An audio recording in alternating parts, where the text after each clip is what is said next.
Maya Henry wrote a book that is a fictional book inspired off true events. And I'm also not saying that events in Maya's book didn't happen and were untrue. That's not what I'm saying at all. And I find it very interesting and I find it very manipulative that Maya wrote this book and then went on like a huge press tour and was basically saying like, oh, if Liam has a problem with this, he can respond, like he can say something. You cannot respond to anyone legally for writing a fan fiction. If you could stop someone from like writing a fictional book that's like inspired on you, so many like terrible, horrific things that exist would no longer exist, okay? Like for example, Marilyn Monroe's Blonde, that is fictional. The Monsters by the Menendez brothers, that is like the most current example of something that was like fictional and inspired off real life events. First thing of all, there is nothing you can do to stop it from coming out. There is no legal action you can take. The only response that he could do is to contact her or release a public statement, right? You know, when she said that like Liam was calling her all the time and he was calling her family and stuff like that, I actually feel like that's a pretty mature and normal response. I think it's normal to have someone write a book saying that, you know, your actions deeply affected in me and my life and they were hurtful. I think it's very normal for that person to reach out. So she sent him a cease and desist.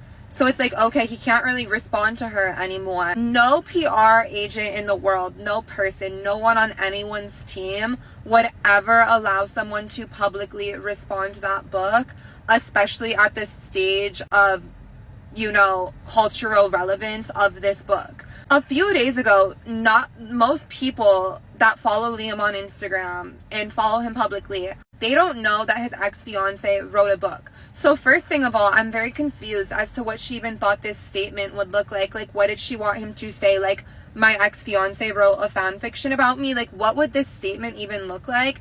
And secondly, she knows damn well that no team would ever allow that statement to come out. Even if he truly wanted to say something responding to her, someone would instantly delete that shit. Like, celebrities don't run their social media the way that people think they do. That's why Liam was posting on Snapchat after he had passed away. No person would ever allow that statement to see the light of day. So it's like, you file the cease and desist so he can't contact you, and then you know damn well he can't say anything publicly. So when you say this statement basically challenging him to speak out, I find it confusing and I find it a little manipulative, because it's like, where is he supposed to speak out? Like, genuinely, I'm genuinely asking. It's very hard for me to understand what these allegations are when we're basing it off of a fiction book. Her father is a very successful attorney. She knows that when you write a fiction book, no one can do anything to stop it. It's basically parody. And I don't understand this like drastic cry to manipulate the general public to be on your side.